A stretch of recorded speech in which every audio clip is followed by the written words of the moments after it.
Yes, we're back again on Friday, and as usual, we always have a guest here to talk to you and to encourage us in different. And today, I'm joined by Wambui Njau. As you can see, she's here today on the show, and of course, my guest is here, Angela Asante-Armar, and I love that you're all the way in Ghana. I think you're 1 hour behind us, so it's still very evening for you, right? Yeah, I think we're 2 hours behind Central Europe, 1 hour behind UK. Yes, so I thought so that's a perfect fit. So we are on just running in the evening before it's too late, and some of you are having dinner. Thank you for joining us. Listeners, if you're listening to us, tell us where you're listening from, and I can see you're all joining in, and thank you for making that time. So I'm looking forward to the discussion for today. For some of you who have not seen the discussion for today, I want to make sure that you're all aware of what we're discussing about today, because it's a very, very important topic that we all need to relate to as women in any sector. And I'm happy to have these two ladies because they're also winning in this area of women of male dominated areas, and they're all learning why women leadership is important in Africa, and as well any sector in general, not only in Africa or in a particular area. I think we have a long way to go, women, making sure that we are actually preparing ourselves to be good leaders, and also how do we get to these levels, and how can we encourage more young people as well as our women as in this area. So before we go to those topics, thank you so much for listening to me. Hey, Hilda, thank you for joining us from Hamburg. Thank you. And I can see all of you coming. Let me know where you're listening for. It's very interactive. Here we are very general. I'm in Germany.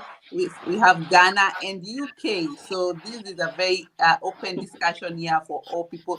Share as much as possible as we interact with you today. So I want you to introduce yourself. I go straight to Wambui, my co-host, before we introduce the guest. So Wambui, how are you? Hello, viewers. Thank you, Joy, for organizing this event to obviously interview Angela. So my name is Wambui Njau. As Joy says, I live in UK, a mother. I work in a construction company. Joy has said it. It's a very male-dominated industry. I'm an IT engineer, but currently I'm working as an IT project manager. My first degree was in IT, computer studies, and I've just completed in my 50s my project management, master's in project management, and I'm enjoying what I do. I enjoy what I learn as I go along, and I also co-founder of African Women in Europe, working with Joy, and I've got my own organization. So for the blind, I support the blind through Fanaka Foundation UK, mainly blind in Kenya. I have been educating a few of them in Kenya, blind. At the moment, we're actually raising money for a wonderful little 6-year-old Faith, who is going to be a great musician. She's just produced her first 3 songs, so we're just now raising money to put her on the media, the national media. And yes, I look forward to this interview and get to know more about our guest, Angela. Thank you.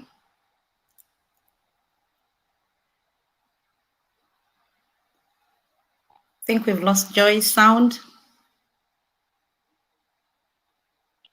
I think she's on mute. She is on mute. I wanted to give you the attention on your side. Yes, I had muted myself. So thank you so much, Wambui, for making time to join me today on this discussion, because women leadership is a very, very important topic in any sector. I'm learning leadership right from running the organization African Women in Europe, learning from other women like you and others.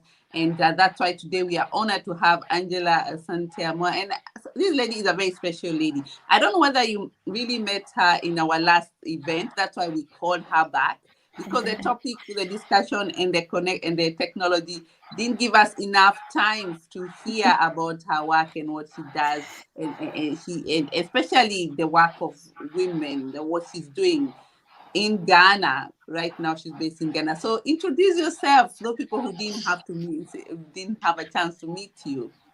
Thank you so much, Sister Joy, Sister Wambui. Yes, so my name is Angela Asamte-Armar. I'm also a mother of two precious boys. I am a lawyer by profession, an intuitive life coach, and also founding member of an organization called Power to Our Mothers Foundation Africa. We'll talk more about the fact that I have recently relocated. I was born and bred in the UK. I've been there most of my life, and I've recently relocated to Ghana, which is my country of origin, with my family, and with plans to contest for presidency, to become president of the nation of Ghana. Wow, exactly. That's quite impressive as well. As you said, you moving out from the diaspora, leaving your area where you know, and going to not that it's not something you don't know. You've been brought in the culture, lived, traveled a lot, and now you've moved permanently to Ghana with your family. This is quite impressive, and even the task that you have ahead of you and wanting to achieve as your goal as a lady in the leadership sector. So let Wambui go ahead with the first question for today, as listeners are listening. Thank you, everybody who's listening. Let us know where you're listening from, right towards the chat. And as we continue the conversation, you can always leave a comment, and we are happy to share it here as well. So thank you, Wambui. You can go ahead as my co-host today. I'm so thrilled to have you here.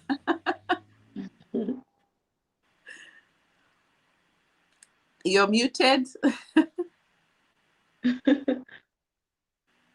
Have to remember that. I was quite inspired by Angela with the work she's doing in Ghana, and well done for taking the jump to go back to Ghana and work from there as diasporans. That's quite encouraging. And I do have a question for you, because you're a leader and you're obviously striving to be even a bigger leader in Ghana. Mm-hmm. So where do you see the African women leadership heading to? Because I'm assuming you've been inspired by somebody for you to think of that step. What inspired you to get to think that I can be a leader in my own country, Ghana? It's really remembering that women leaders, it's not new for us. Mm. It seems very new for maybe us in our current generation, maybe the generation before us, but we have a long line of, ancestors, especially before colonialism, imperialism, who were and did show out as leaders, in our queens, our warriors, in politics, so it's actually just remembering that this is who we are, and especially the more that we learn about ourselves and what we're capable of, it's just like a recognition that, oh yeah, I'm not necessarily doing something new. I am just now realizing that this is something that we all have, and now I'm ready to step into it. That is very true. I mean, I'm just thinking of the many leaders I know in coming to mind, like Wangari Maathai. She was one of a great leader in Kenya that brought so much in the Green Belt movement and made us aware of the environment we live in. And there are so many. I mean, I know there is a woman, my mother-in-law did write a book about the Kenyan women heroes. And I think it was that time that I realized how many women have been leaders. It's just that it's not talked about. And yeah, she drove around Kenya, in so many parts of Kenya, and she was looking for leaders. That we had the freedom fighters who are women, and women in Kenya that just wanted to empower other women and say you have a right on so many issues. And it was quite an intriguing book, Kenyan Women Heroes. And that is actually what brought my awareness of okay, so women can be leaders. It's not just the men, because obviously I was still young when I was reading those books. And I was going to ask you another question. How was your journey into leadership? Good question. It is. It's not something where I woke up one day necessarily and said, okay, yes, I'm going to be president. Yeah, that did have to come. But the leadership starts with self first. It first had to come from me recognizing that, I don't have to be in any particular box. I don't necessarily have to go out and rule the world, but it's really, how am I a leader in my own life? How am I showing up as a leader for my boys? In what I do at work, in the different circles. How am I taking responsibility and accountability for what I'm doing, what I'm creating, especially what I'm creating for myself, because of course we're not here to be by ourselves. We all have gifts, talents, skills that we are to use for the greater good, for humanity. But there's also things that legitimately we're entitled to create because we love to create them. So it's first like getting used to the idea for yourself and remembering that, oh yeah, this is not, some groundbreaking thing. I'm a born leader. As women, we are born leaders. We come with the qualities that are required of leadership. And I remember that, we have different leadership styles. Ours may be more, especially with a kind of maternal strength, where we are focusing on preserving life and nurturing and encouraging and supporting. But you only have to threaten a child, however old or young they are, whether the child biologically belongs to a woman or not, to see that leadership, to see that fierce protectionism from a woman. So we're born leaders. Yeah, I mean, I like that topic that we talking about how women leadership is also in our culture and our communities back at home in Africa. And Eva will relate this quite especially in a home state. Although the man is always the leader you see in the house, most of the time the women are the ones who are really controlling almost everything in the house. If I could relate it back in my home or in my grandmother or in whichever sector, although the woman is very quiet in front, she is also really taking a lot of control of and making sure that leadership in the house and everything is organized, although the information comes basically from the man. And another thing is that what I also notice is also in Africa it's how the women are how women are dealt with back at home in Africa. I don't know how you find it in Ghana, but I find it areas like in Kenya, women sometimes have a lot of problems if they want to go into politics, especially running for presidency like you, and the way you want to do it for Ghana. They are actually, not only the men are against, but even the women are not supporting the women who want to go into leadership. How is that relation in your perspective in terms of the leadership at home? There are, so for instance, we have the upcoming elections in December, and 3 women have filed to contest as president. So it's not the first time that a woman is stepping up to contest for that position. There's more momentum. Like I think there is an awakening or an increase of those who are coming out into leadership, and I certainly am playing my part, not only by saying, okay, let me step out and physically walk the walk, but encouraging others to think about what it is that's holding them back from stepping out. So I think, as you know, every Wednesday I'll have a weekly discussion, like a program called the Women in Political Leadership series.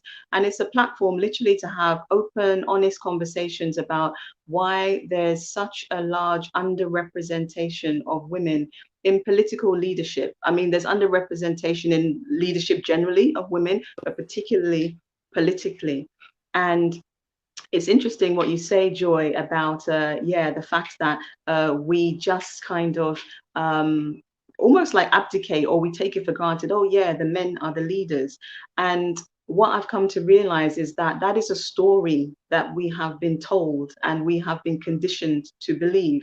Because when we really look back at history, our true origins of history, like I said, way before any slavery or anything like that, leadership was, if you like, equal. I mean, it was much more, it wasn't like the preserve of one gender at all, you know, and different tribes maybe operated, you know, you'd have female warriors and things like that. So where I am now, coming back to your original question, there is still some hesitancy to step out and say, you know, oh, I'm going to be a leader, because it's not pretty, you know, insults can come, you know, there are things to demean women who step up. And unfortunately, this comes not only from the men, it comes from the women too, because we've so embraced this story, and I call it is a story. We so embrace this story that leadership is just for the men. When, like you say, in the home, we are, whether somebody else tells us or not, we are responsible for the home. If something goes wrong with the home, everybody will look at you as the woman. They don't look at the man, they look at the woman. So we are the ones responsible for the home. But encouragingly, slowly, I would say, more are coming to the table, you know, to speak. And I think for those who are willing and able to speak, part of our task becomes, how do we encourage those women to come forward? How can we make a way from them? We don't have to be, you know, necessarily changing the world. We don't have to do it on a large scale. The reason I'm on the path I am on is because I know that that would make the biggest impact and help a lot more women to come forward. So, you know, whether I lose or not, the point is I'm like I'm saying, I'm walking the path, and others may look out and say, oh, this is what she's doing. If she can do it, I can do it as well. You know, symbolism is very powerful.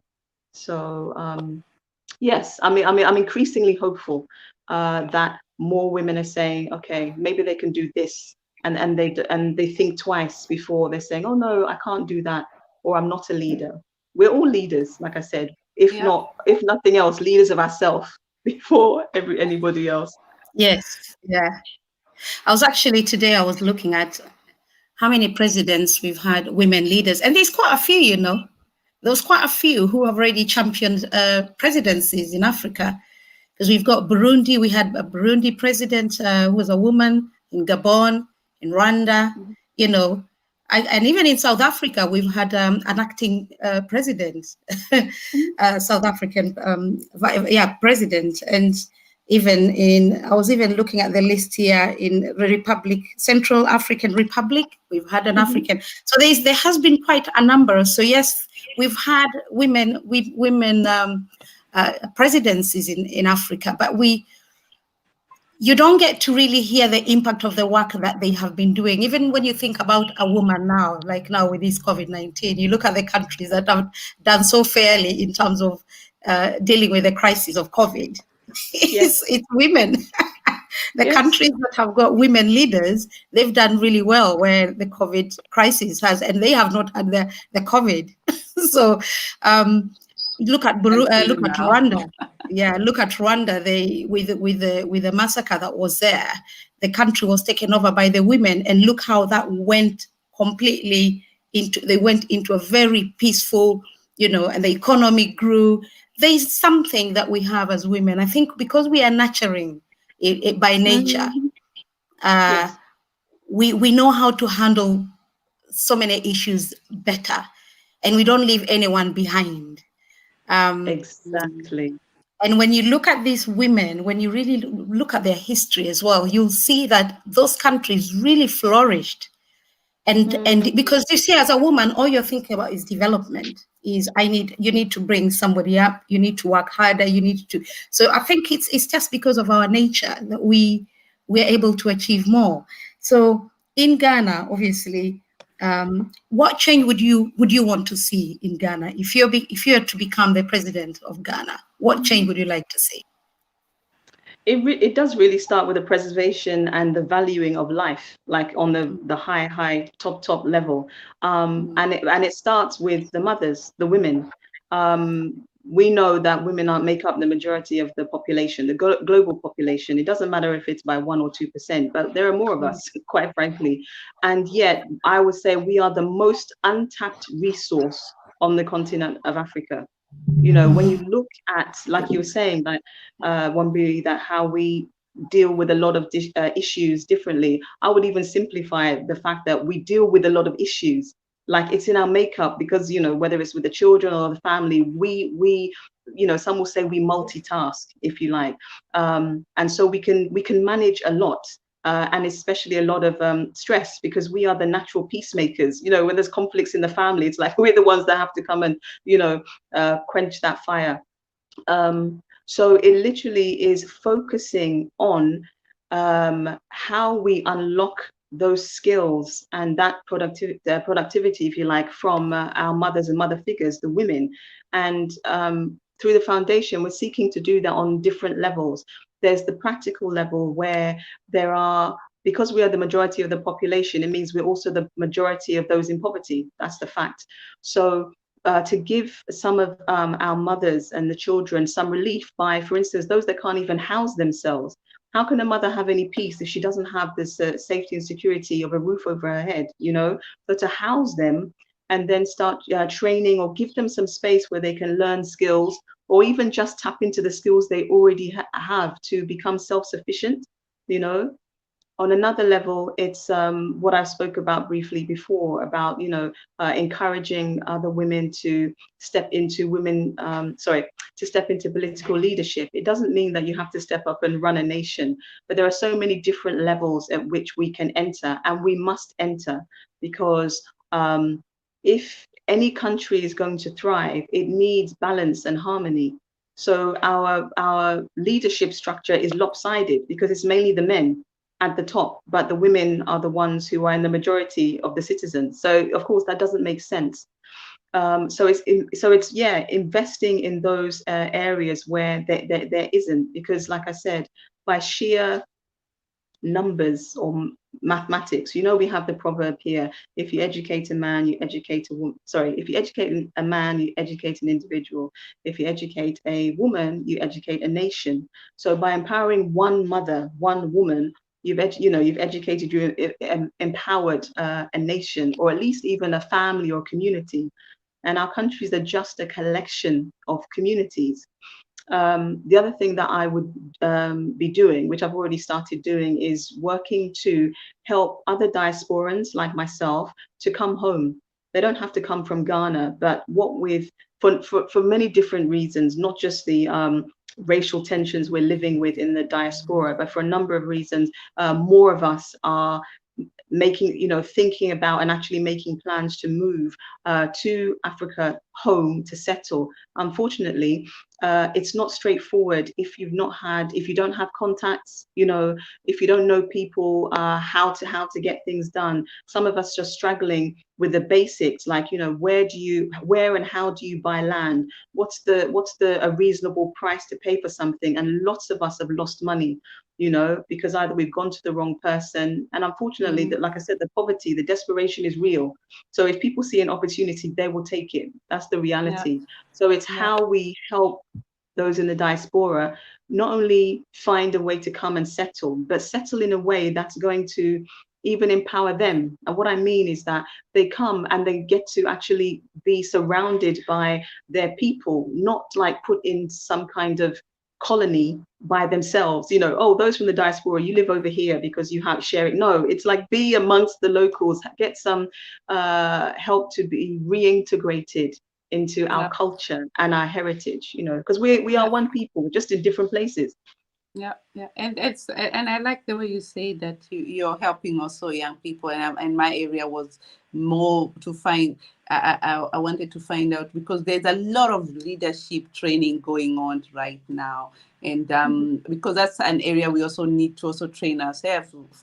We are leaders, women, definitely, but where are we failing if the men keep taking the leadership and us women missing up the opportunities?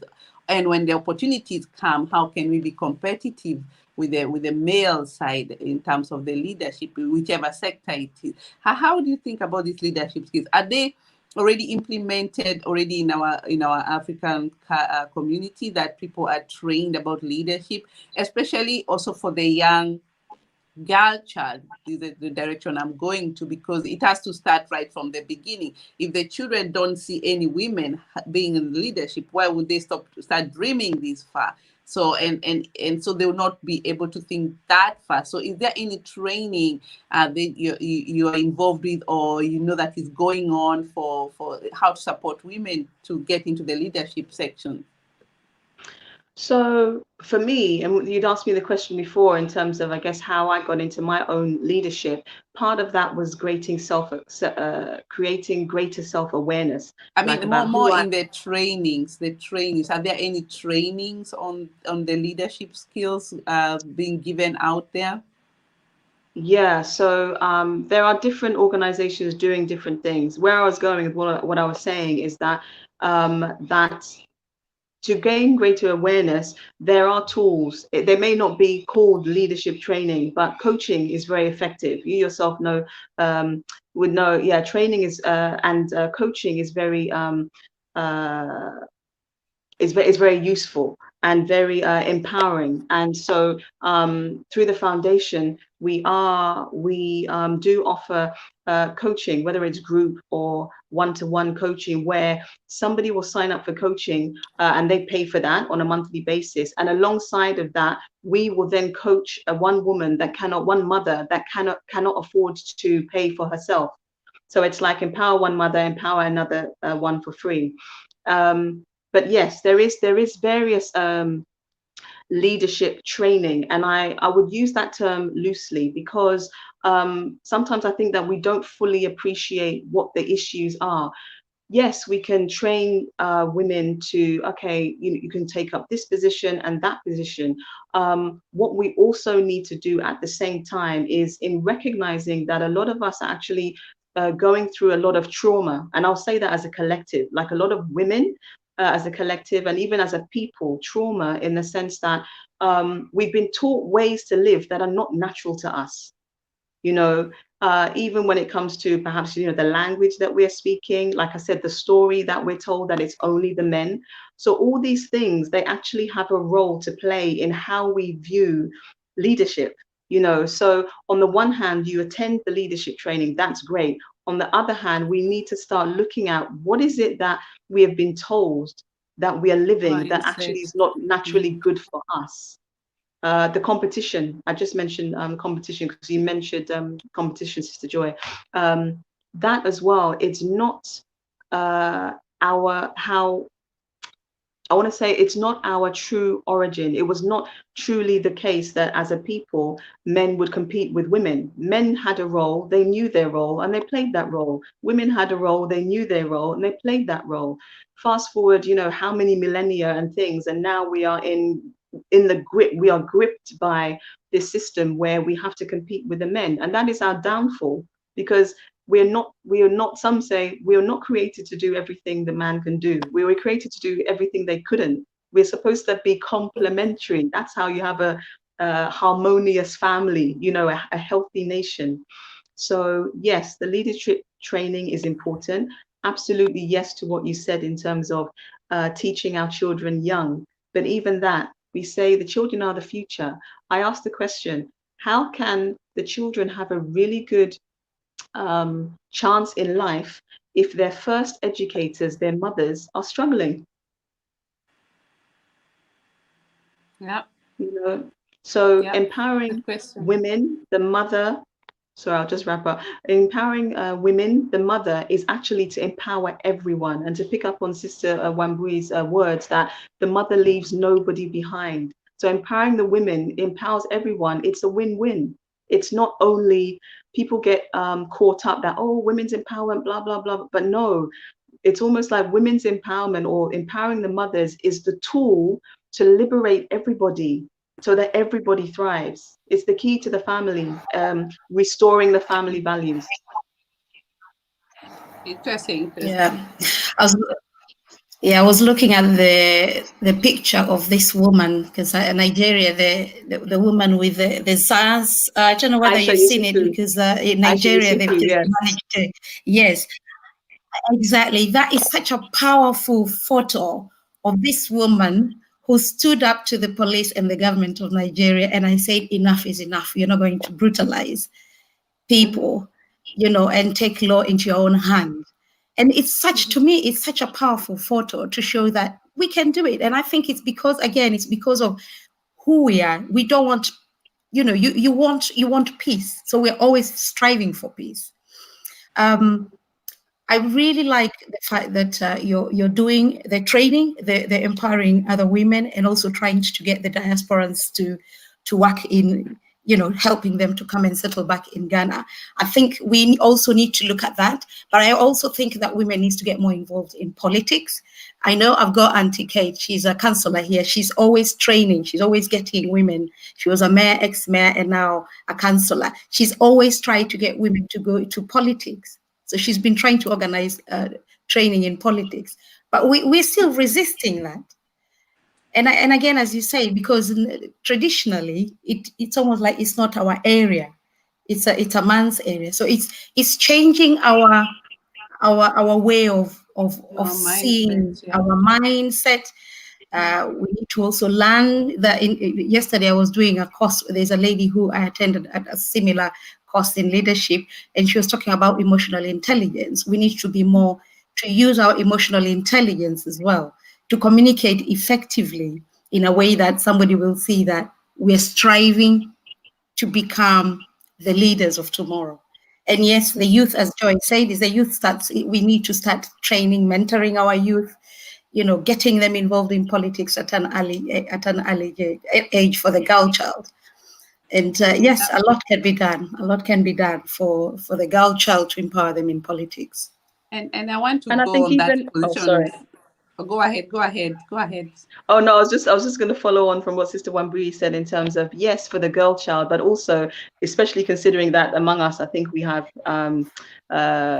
boy children, crucial how we raise them as well, to see that, they're not better than, superior to, women. And actually women and girls, as far as I'm concerned, I've told them that they need to treat every woman and girl as if they were me, their mother, because we've lost that respect, So where does it start?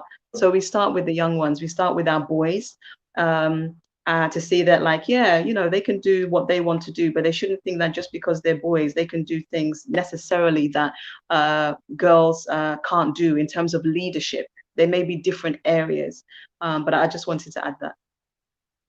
Yeah, that's very, very true.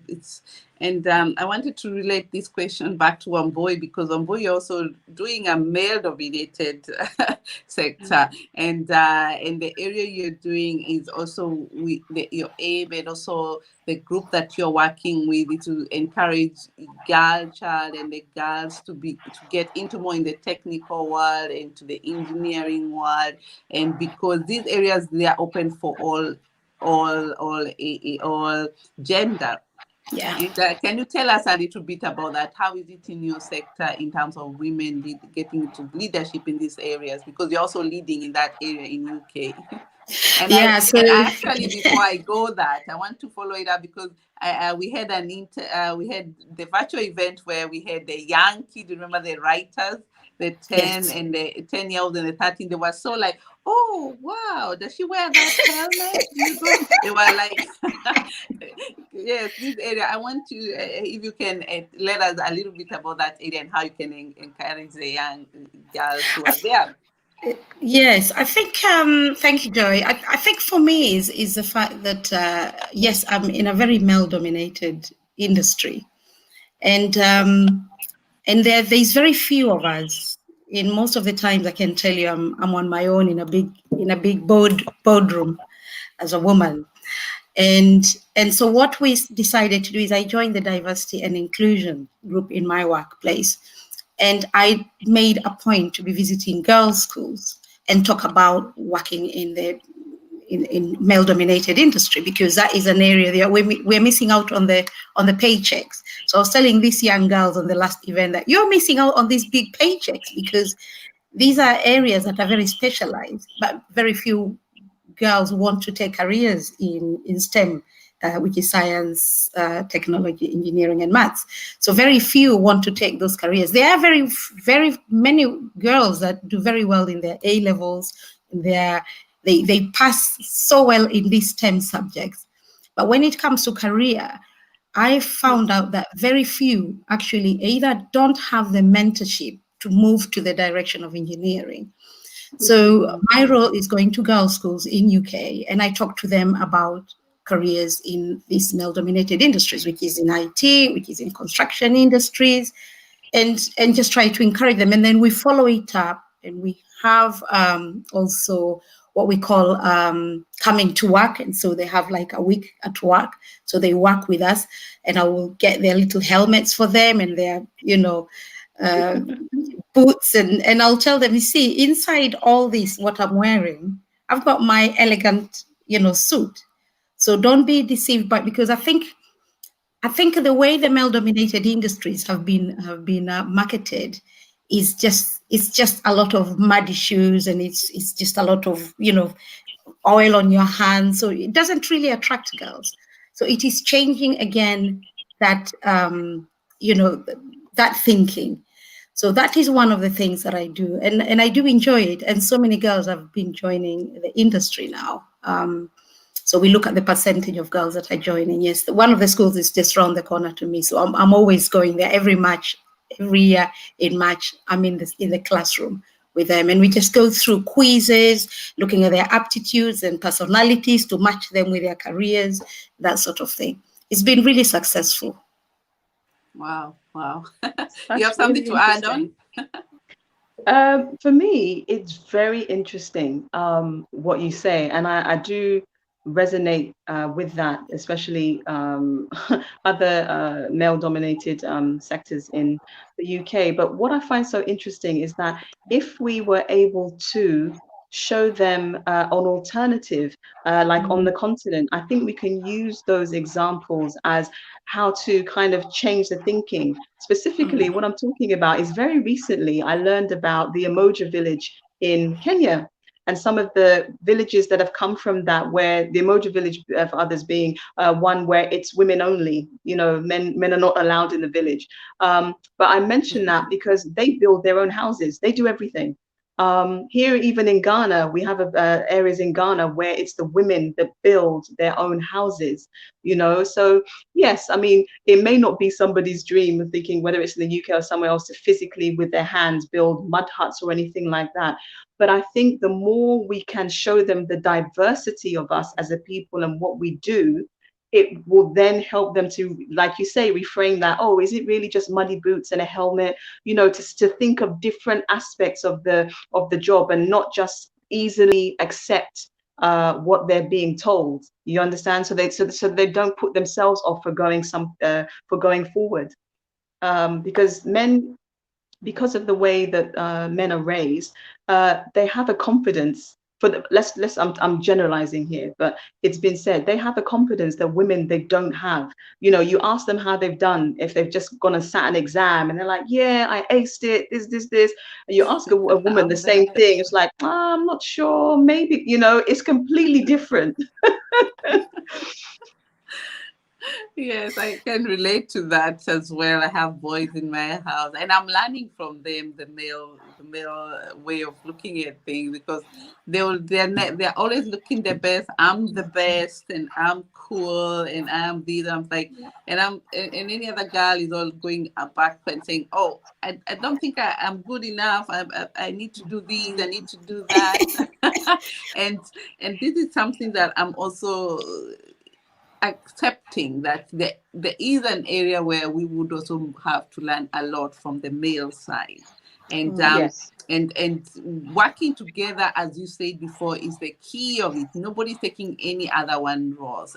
It's just working together in the same area with our strength and learning from each other, because some of the roles, if you pick them up, you end up, I'm sorry to say that, but some roles of leadership, and you all agree or disagree with me, tend to make a woman not more I mean, the culture, you know what I'm talking about, the African culture, very dominant, and this is more of the male, and make it difficult for women to get men or to get married or stay in marriage or whatever situation. And that, what do you think about these characters? These are sorry, do you mean specifically about what when you change your role to completely to a male role, being more of taking the whole package and making you very, very I don't know how, I'm trying to find the best word. Okay, I understand what Joy is trying to say. I think you're trying to, because I think what happens is a lot of women, which I find, is that we change us, we change our personalities, we change our way of thinking, because you're trying to fit in with a male way of thinking. And that is why a lot of people see women who get into those kind of roles as being very aggressive. But they're not aggressive. They've sort of just taken their personalities and their characters and completely changed it to fit in with the men. We shouldn't need to do that at all. You know, you should just be you as a woman. You don't need to change any. So it is, the men need to accept you, that you can be a leader without you trying to fit in into their way of thinking. Am I correct, Joy? Is that what you're trying to? Yes, because it's something we are seeing a lot happening when women get leadership, or get the powers and in big roles.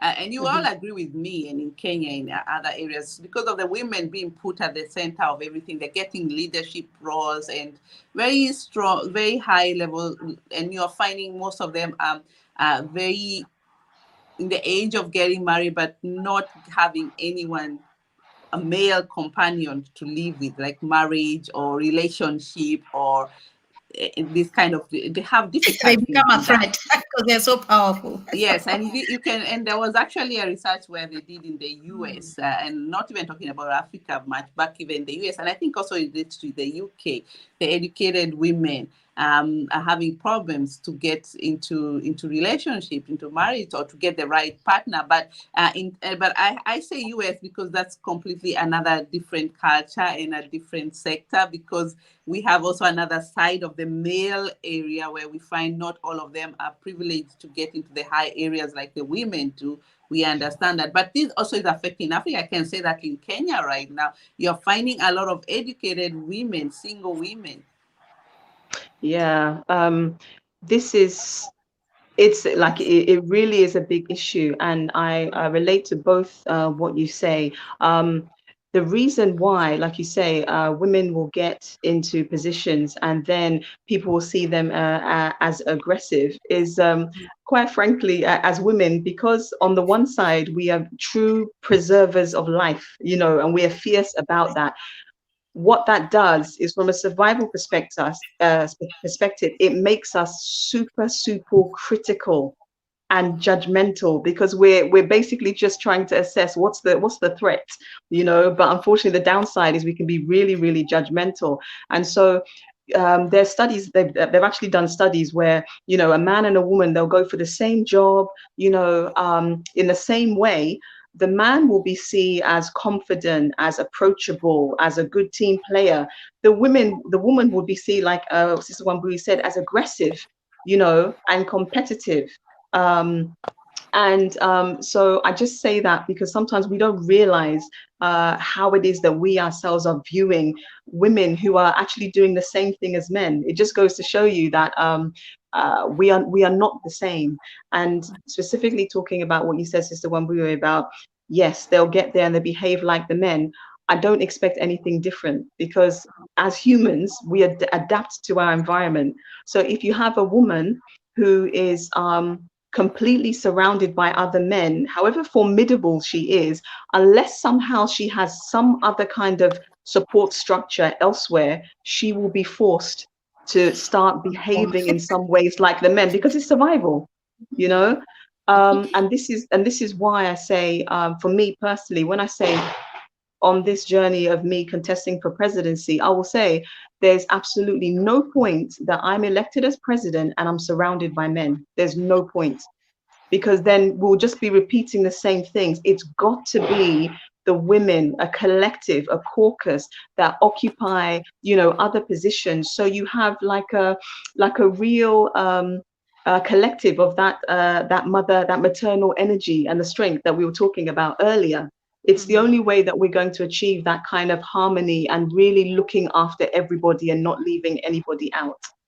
So I do really see. And the last thing I'll say is that, yeah, I mean, it's a real challenge. I know women who have spoken of, you know, when they get into these positions, it literally is like they're presented with a choice. Either you choose to be successful or you choose to get married and settle down. And do you understand? Sometimes it literally is that. And this can even be the case where well, slightly similar, where women are actually married and or maybe perhaps before they marry, and then their partner, their husband that they end up with, they have been working and doing the same thing. But now they're married. It's like, okay, so now the woman needs to, you know, stop working. And it's like, but why? You know, you met the person here. Yes, if you want to raise a family, there's certain sacrifices, but it's the assumptions that are made. And what I think a lot of us have come to believe that, oh, if for some reason, even if whether I'm in a relationship or I'm in a relationship but I'm not married, and for instance we have a child, or you know, they get pregnant, it's unplanned.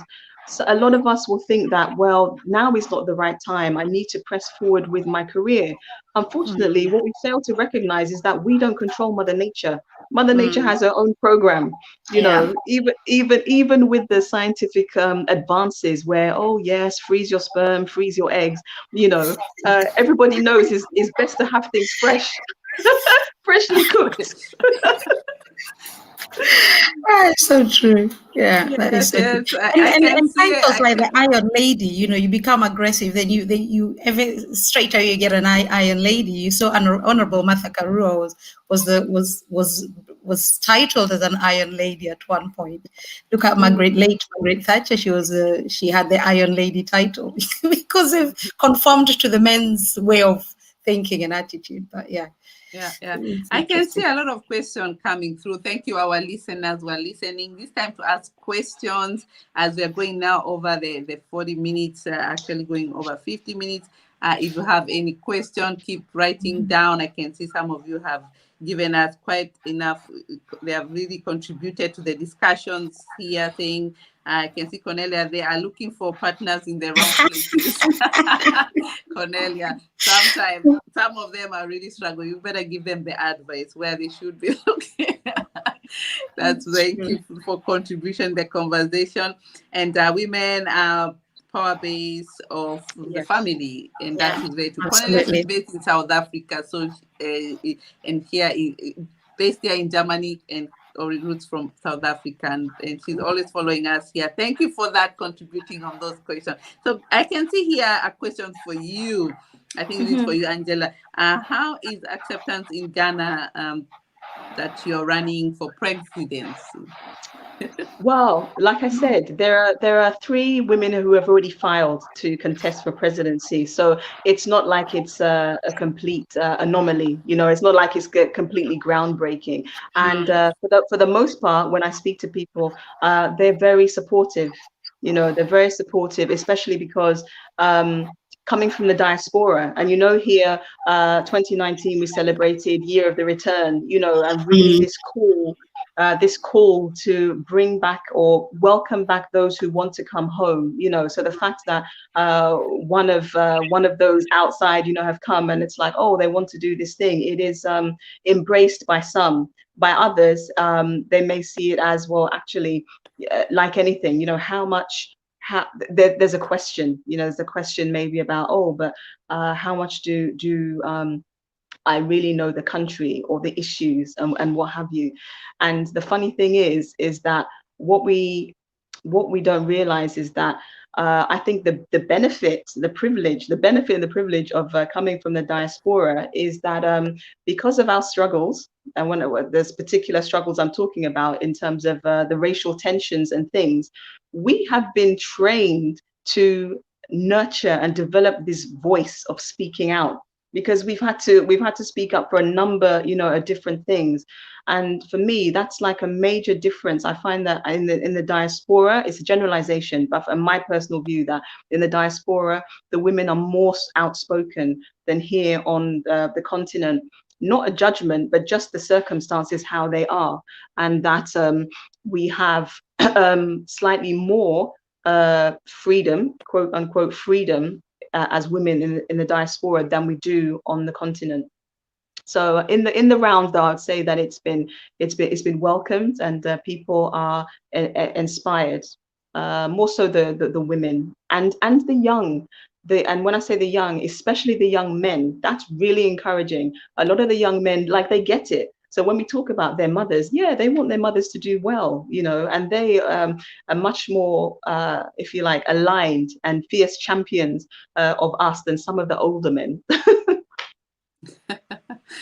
That's so true. That's so true. Say, I hope we've answered your question, Hilda.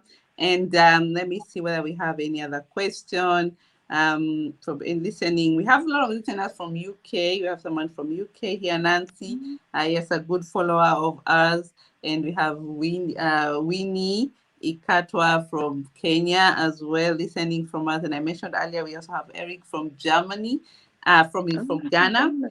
Yes, Ghana, your people are here as well. Hey. yes, and we have, of course, Hilda from Hamburg.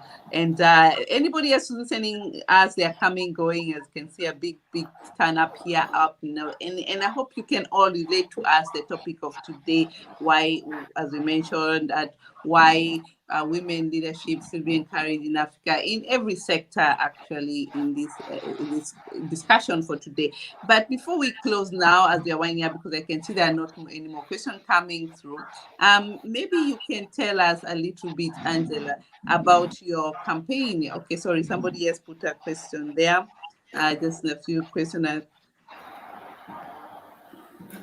Okay, I will get that too shortly. Before that, if you are coming, I know you're doing a campaign going on right now, and tell us a little bit how the listeners can support you in that.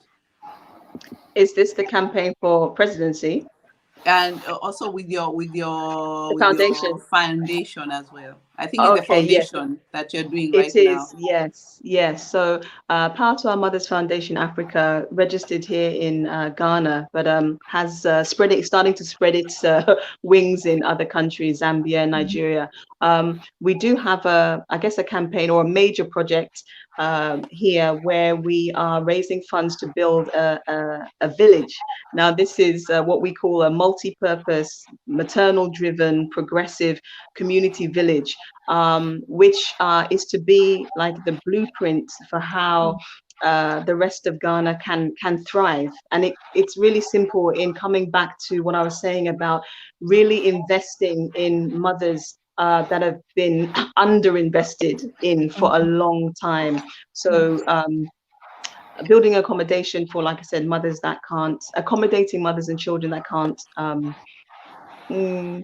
can't house themselves, partnering with the other government departments in terms of dealing with domestic violence and support. So housing mothers and children who are fleeing from or have been subject to some form of domestic violence or abuse, in a place where we can help to rehabilitate them, because the idea of the village is really to take everything back to Mother Nature. We grow the food that we eat. Any healthcare that's administered there is as natural as possible. We train mothers, women, in terms of the skills that they can use to start their own business or go and work for something. It's really about how they become self-sufficient, because as I've already said, once the woman in the home is well, everybody else is well. Yeah. So people can visit the Facebook page, Power to Our Mothers Foundation Africa. In there's the link to the Go Get Funding page, where you'll see, like, specifically the 9 different things that we're seeking to accomplish on in building this village. And like I said, one of those things is housing our diasporans, whether in Ghana, Ghanaian diasporans or African diasporans that want to come home. You know, they have their own thing to contribute, but they really want to come here and be amongst their own and build a life here. And really taking care of ourselves. So women manufacturing and making their own sanitary products. You know, so really taking responsibility for what it is. I see what Cornelia, your question is. So if you're born and grew up in the, is it not difficult to participate in the presidency? There are certain formalities to meet, and that may mean that I can't contest this year. It may be for, you know, it may be 2024, but it's not impossible. I am a child of Ghana, just that I was born somewhere else. And so I am if you like, a citizen, an entitled citizen. So there may be other things that I have to address that others that were born here don't have to address, but it's not a bar. It's not something that will prevent me from participating in that. So just to recap, yeah, if people want to find out more about how to support and help build this village, the easiest thing is to find Power to Our Mothers Foundation Africa on Facebook, which has the link to the Go Get Funding page. And it really tells you a lot more about what we're seeking to do in the village, including, you know, really just trying to live. When I say live, use natural resources. I don't know what it's like in Kenya, but, you know, in the name of industrialization, you know, advancements and everything else, we have cut so many trees. But at the same time, we're not replanting the trees at the rate that we're cutting them. And we don't realize how much damage that is actually doing to us. Like the simple things we take for granted. You know, we have, if we build nice roads that are tarmacked, yeah, and they've cut down all the trees that are alongside the road. We live in a hot country. If there are no trees, that tarmac is going to melt. So we build these roads and then we haven't thought about how we're going to maintain them, but we've taken away the thing that's going to help maintain them, you see? So yes, all things mothers and Mother Nature, but our sons, we have not forgotten you, because like I said, when we are well, you do well. So it really is not a task that we're only speaking to women to empower women. No, we are talking to the women and men of Ghana to support their mothers, because everybody has a mother.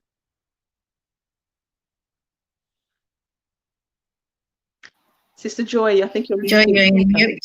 Yes, thank you so much for the encouragement and the support that you've given. Most of us here were diaspora and would love to go back to the country and maybe think of Wambui, you could elect you as a president of Kenya, or any other sector you'd love to go. Yes, always. This is very encouraging. Yeah. I mean, because as I said, you've been in UK, and it's good to show that, yes, and what I like about it is, like, you're not going to bring all the UK in there. You're also bringing. You're going to learn also about what goes on in the country, and embracing what is there and learning from there. Because I remember one of the discussion we had with Arikana Shihombori, if you haven't heard of her, and she's from the African. She was a former president, a former ambassador of African Union. Mm-hmm. And she said, yes, that as diasporans, we have to be very careful when we go back home, because we're going there with our attitude and our knows it all at home, and that's not the way to do it. When we go back home, be ready to learn, because there are already existing things that have been there for a long time, and that's what I'm hearing here. As you're saying, you're going there, you're learning, you're joining in, you're building up also as well, bringing your expertise and skills when it's needed. Yeah. So that's something that I'm seeing in this discussion. Did you want to say something? I was just going to add, absolutely. I understand that. And I had come to Ghana before, and I'd spoken to some of the, I guess, some other women leaders, and that was the advice. It's like, especially when you're coming from the diaspora, don't come with the expectation that, you know, you're coming to save everybody. It's like, for me, the learning is, yes, being reintegrated into my culture, my heritage, you know, learning the different languages, you know, so it is to come with humility. And that's why, you know, I make a point to, you know, be in touch with and speak to the Queen Mothers, you know, the other mother, literally the mother leaders here, and try and involve the politicians. So it is a collaborative effort. It's not it's not a dictatorship, because that would be very naive, you know. Yeah, that's so true. So we're heading on already 1 hour here, and I can see a lot of question and discussion adding up. One of them is quite big, and I'm going to add read on it for you guys to see. African development is strong, connected to women leadership. Everything should be done to get more women at discussion level in politics and economics. I really love this MINT approach, and I think I would contribute with membership from young girls. Reference could be the leading two African program that the eyes I could do for. Yeah, there's a program I think she's saying for to promote and make IT attractive for Africa and particularly girls. So there's a quite big comment there that I'm reading from. If you can see from that, from the chat, from the Facebook, and it's just showing that what we are doing right now is what is needed in the future. And yes, Eric, I can see you're talking about. You've mentioned that. Yeah, thanks for the great panel. You're welcome as well. And we are also doing the project that you're also talking about, Eric, about the Voodoo project. So that's also going on, also on African Women in Europe project. We are next week. We are also going to mention this later on as we finish here as well, what is coming up on the Awe. So Wambui, if you have anything else to add before we close. And before I forget, sorry, Angela, please write to us if you can see on the chat, if you can write to us where to follow your campaign, the one you're doing for your foundation, so that people can follow up later. So I'm going to go ahead. Yeah, I was actually just going to say a quote from Michelle Obama that says, "Success, it's not how much money you make, but it's how the difference that you make in other people's lives."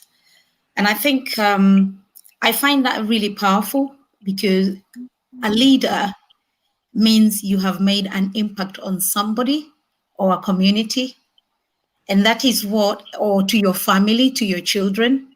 And I just find that a really, really powerful quote to pass on.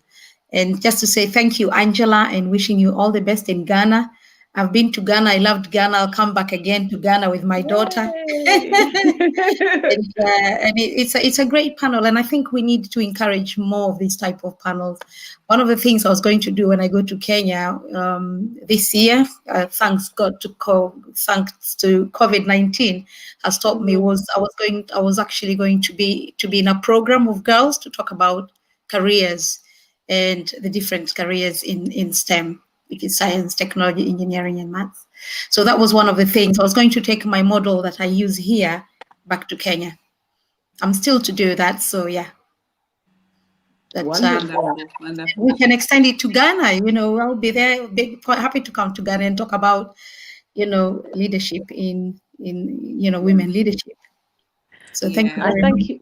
Yeah, no, I thank you so much for, I hope I'm not jumping the gun, but I thank you so much for having me back. It was great to be at the OR Summit, but thank you for having me back today. And yes, literally, Sister Wambui, based on what you said and our overall discussion, I think one of the most important things for us to do as women in leaders, whether it's political leadership, whatever sector, is always to bring a sister and support a sister. And I say that because you have both given examples of, and I know of how we can be competitive, you know. So I think we have to try and knock that conditioning that we've had. Like, there's space for everybody. There is space for everybody. So whatever we're doing, how can we ourselves be the example? How can we support another or bring another sister along with us? That is going to be the biggest change, I think. So thank you so much for having me on the platform today. You're welcome. You're welcome. Thank you both of you for being here, and everybody else who's listening to us. Thank you for the engagement on the chat. Quite informative there, and also supportive with what the comments we are in. Yes, women need more women in leadership. in all sector, not only in presidency, in every sectors you can think of. Women, we can do it. It's getting better. We are getting there according to the discussion we've had today. You can see our IT ladies here who are very active in the engineering, in the engineering sector. We can see even in aviation sector. Nowadays, you cannot say you have not seen any woman in any sector. We are getting there, and things are getting much stronger. And leadership is also something we want to see. Also now going into politics, Africa, Wambui has just mentioned that we have already a lot of presidents who are already women, and we can see the positive part of women being on leadership, even here in Europe, and especially here in Germany, we have one who has been there forever. I don't know how many years now. So it's something that we can all grow into. So I want to thank you all for your time. Release you, we have almost 1 hour. Time goes really fast, and I want to thank you for your time. And Angela, I wish you all the best there. Keep us updated of everything that is going on there. You have Awe behind you, as I told you, to support you in any sector you want us to come and push you up and raise you up and lift you up.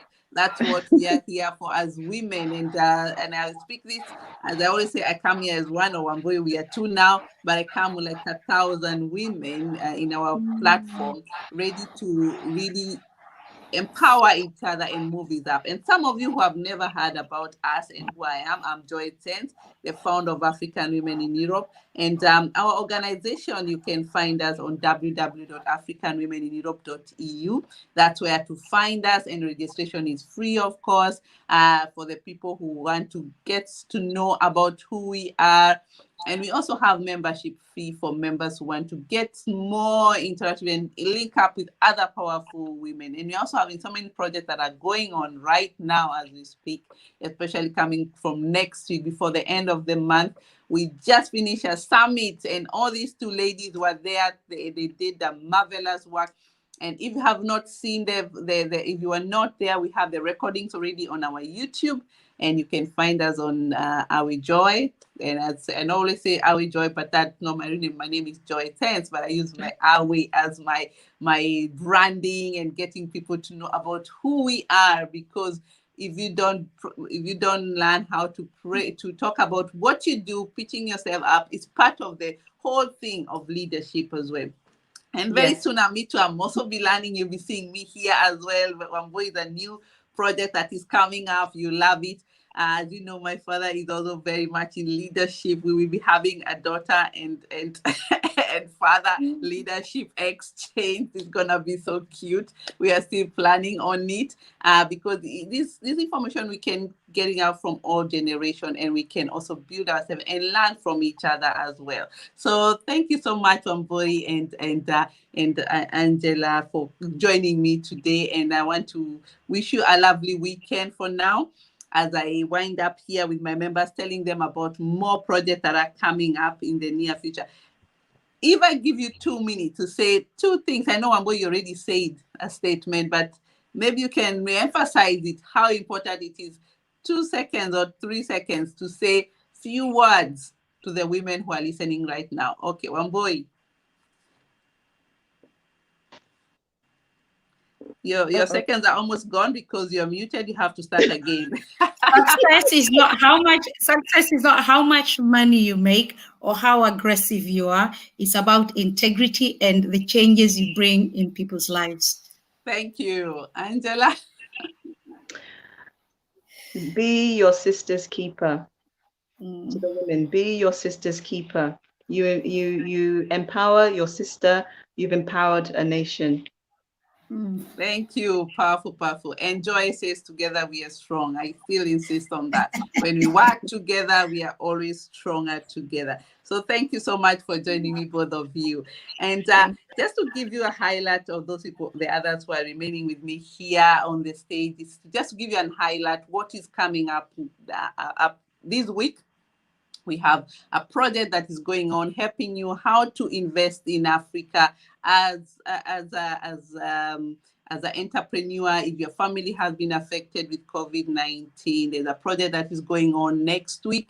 We encourage you to register. It's already on our page and also on our platform, all of them, you can see how to register because we are supporting if you're coming from Ghana, Cameroon, or UK. Sorry, Ghana, Cameroon, Kenya, and you are from the three main countries that you're discussing of, from Germany and Austria at the moment. Soon we'll be adding another country. So we have Germany and Austria. If your roots are from Cameroon, Ghana, or Kenya, you should be joining us next week, starting from Saturday, Sunday, and Monday. We're giving you information how you can register yourself and be part of this project where your family has been affected with COVID-19, or even starting a business with your family members or friends. Come and get informed because there are free funds for you that have been put up for you. And the other lesson that is also classes that are going on is about how to invest in Africa in bonds. And if you don't know about bonds, if you don't know what is money market fund, how to fix fund where you're getting interest rate between 7, 8, 9, 10, you can even go up to 12 interest rates right now in Kenya and in other countries in Africa. Join us in the next class on 30th of October. The class is there for African Investors Mastermind Group. If you're one of us, for you is free. For the others, there's a small fee for you to pay. And all that is also on our website and also on our Facebook page. But our main communication platform, I would encourage you to go to our website. That's where we have all the information for you to follow up. So don't say we never shared with you this information, because it's already there for you. We give you all this information for you to grab and use the opportunity. So join the classes are coming up on this coming Saturday, Sunday, and Monday. And it's for free information day. And we are ready to rock. Invite your representative you want for them to understand about this project, either from Africa and here. Basically, we are targeting the diasporans. If you know any Kenyan, Cameroonian, or from Ghana living in Germany or Austria, please make sure they register themselves, because we have good information here. This is the way we're gonna, the government is helping businesses to get started and to also sustain the companies that have been affected during COVID-19. This is a little bit support from the government through diasporans. And that's the way we encourage a lot. That I find the initiative very good, and you'll be given more information on that once you register. I'll share the link here as well, so that you can all register yourself on that, so that you are not left out as well. So thank you so much for joining me today, and I wish you a lovely weekend. Let's catch up again very soon, and God bless you as well. And I can see here some of you have given us. We are part of African Tribe. Yes, we are, and we continue growing together. And as I always say, together we are strong. So thank you so much for joining me. And don't forget to download our app. And if you don't know, if we have our app where our communication will be going out throughout our data, our space, where we'll be talking about our stuff, the ones we want to be related, without being judge or control of what we are supposed to say or not. Of course, the rules and regulations will apply, but we have a discounted app right now until end of October, €9.99. Download it on your iOS, on Android. That's where our communication will be going on. We'll be coming out slowly from Facebook, having the real good discussions happening on that platform. So I encourage you, at the end of this month, is going to go back to the normal prices, and all our communication and to reach out to us will be only through the app. So take advantage of that as well. So I'll give you a hint how the app look like, so that you are able to know what it is I'm talking about and how to get it to be involved in the Awe app. Thank you so much, and I wish you a lovely evening for now. Bye.